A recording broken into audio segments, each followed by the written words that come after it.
A Babilônia foi uma das maiores e mais ricas cidades de toda a antiguidade. Pessoas de muitas partes do mundo visitavam o local apenas para presenciar seus templos luxuosos, seus palácios exuberantes e, claro, presenciar os famosos jardins suspensos, uma das maravilhas da antiguidade. Hoje, vamos descobrir a história e a queda dessa rica cidade presente na Bíblia.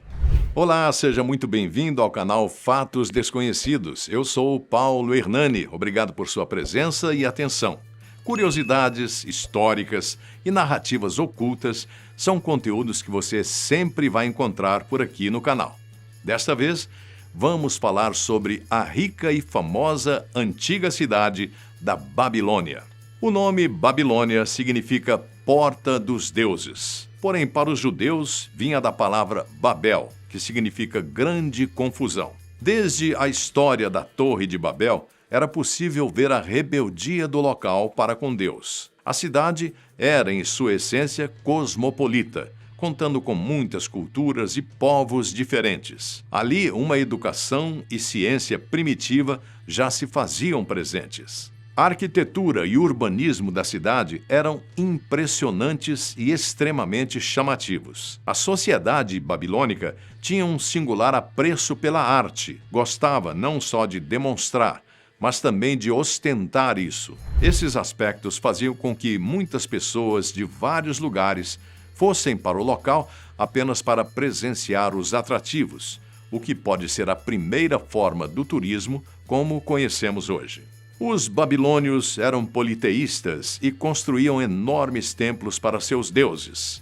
Assim como na maioria das culturas da antiguidade, lá o Estado e a religião andavam juntos. A alta nobreza, juntamente com o clero, comandava a administração pública da cidade, legitimada pelo poder divino dos deuses. Segundo a Bíblia, tudo o que seria chamado posteriormente de Babilônia começou ainda na época de Noé. Depois do dilúvio, ele e sua família se estabeleceram em uma região conhecida como Sinar. Ali, o bisneto de Noé, Nimrod, começou a dominar o povo e, provavelmente, sob seu comando, a Torre de Babel foi construída. Com o objetivo de chegar aos céus, a construção não foi muito bem vista por Deus. Para frustrar os homens, o Senhor mudou a língua dos construtores, que passaram a não se entender e, portanto, não puderam terminar a torre. Desde então, a região e as cidades ali estabelecidas, como a Babilônia,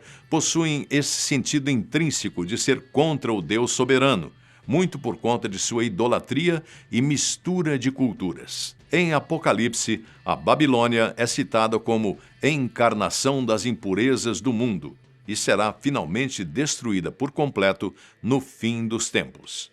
Historicamente, entre os séculos 26 e 22 a.C., a cidade era só um povoado, uma aldeia debaixo do poder do Império de Ur. Depois foi conquistada pelos Amoritas e não demorou muito para se tornar independente. A partir daí, a cidade foi crescendo até chegar no que chamamos de Império Paleo-Babilônico, a primeira grande posição da cidade. Esse primeiro apogeu foi no reinado de Hammurabi, no século XVIII a.C. Sim, aquele mesmo que fez o Código de Hammurabi, a primeira grande aglomeração de leis para uma sociedade de que temos notícia.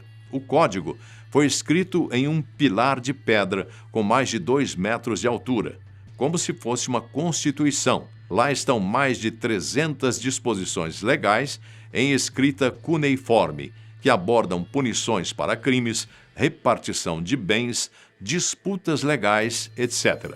O código seria chamado de Lei de Talião, que prevê penas semelhantes aos crimes cometidos, exemplificadas pela frase olho por olho, dente por dente. Essas leis foram tão importantes que princípios semelhantes podem ser vistos nas leis dos hebreus dadas por Deus no livro de Êxodo. Além disso, quais eram as características dessa Babilônia? O forte militarismo era presente, o que fez com que Hammurabi conquistasse do Golfo Pérsico até os confins superiores do rio Tigre. Os babilônios também tinham conhecimento matemático e científico, como estudos sobre cálculo e astronomia. O comércio era prolífico na região e a religião era associada à natureza e legitimava o domínio do Estado. Os monarcas eram totalitários e eram considerados quase como deuses na terra, donos da interpretação da lei. Outra coisa comum em uma cidade tão rica eram os constantes ataques recebidos. O local foi até saqueado algumas vezes. O fim do primeiro grande apogeu da Babilônia viria justamente do ataque de um dos povos mais cruéis da época, os assírios. Eles costumavam usar a violência e o terror para subjugar os inimigos, o que incluía tortura, empalamento, decapitação, esfolamento e outras técnicas macabras. Com seu forte poderio militar e estratégia bélica avançada, conseguiram tomar a Babilônia. A cidade foi saqueada e destruída. Os assírios até mesmo colocaram fogo em tudo. Diziam que nem mesmo os deuses babilônios seriam lembrados. Foi um duro golpe na história da rica cidade, mas estava longe de ser o fim. O povo caldeu foi pouco a pouco reconstruindo a cidade e também se rebelando contra os assírios. Em 612 a.C., atacaram a capital Nínive e a destruíram, praticamente derrotando os assírios de uma vez por todas. Então, a Babilônia se viu livre novamente para crescer. O príncipe caldeu responsável por esse ressurgimento da cidade luxuosa foi Nabucodonosor, que se tornaria o governante mais poderoso e importante de todo o Oriente Médio. O rei era estrategista e cruel com seus opositores, características que o permitiram reconstruir a Babilônia com ainda mais esplendor, além de conquistar muitos outros territórios. Nabucodonosor conquistou Jerusalém e colocou todos os judeus sob seu domínio. Ele também elencou Zedequias, um homem de sua confiança, ao poder. Entretanto, Zedequias o traiu e tentou se tornar independente. O imperador babilônico então atacou Jerusalém e a sitiou por mais de um ano. Sem suprimentos, Zedequias foi derrotado e a cidade totalmente destruída, o que incluiu os templos judaicos. Foi a partir daí que os judeus passaram a ser um povo exilado.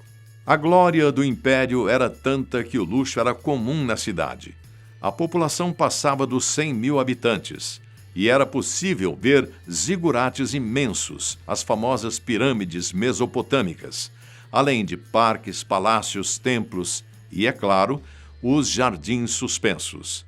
Eles ficavam a oeste do Palácio Central de Nabucodonosor e atualmente são considerados uma das 7 maravilhas do mundo antigo. De acordo com lendas, eram estruturas com diversas plantas e decorações suspensas, construídas nos andares dos zigurates babilônicos. O motivo seria agradar a esposa de Nabucodonosor, que supostamente não estava acostumada com o clima da região. Apesar de serem mencionados em muitos locais, nunca foram achadas evidências comprovadas de que os jardins realmente existiram. Em 562 a.C., após 43 anos de reinado, Nabucodonosor faleceu. A partir daí, o império da cidade luxuosa passou a decair, muito por conta de líderes posteriores que não chegavam à sombra do que fora o antigo rei. O último rei deles foi Nabonidos, que governou até 539 a.C.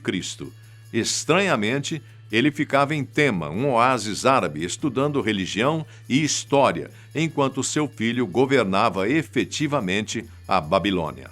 Os persas atacaram a cidade sob as ordens de Ciro. O povo estrangeiro subjugou os caldeus e passou a dominar a Babilônia, que nunca mais seria completamente independente. Começava a queda do local. Para os judeus exilados, isso foi considerado uma bênção e uma libertação, pois Ciro os deixou voltarem para sua terra. Posteriormente, os persas seriam dominados pelo macedônio Alexandre o Grande.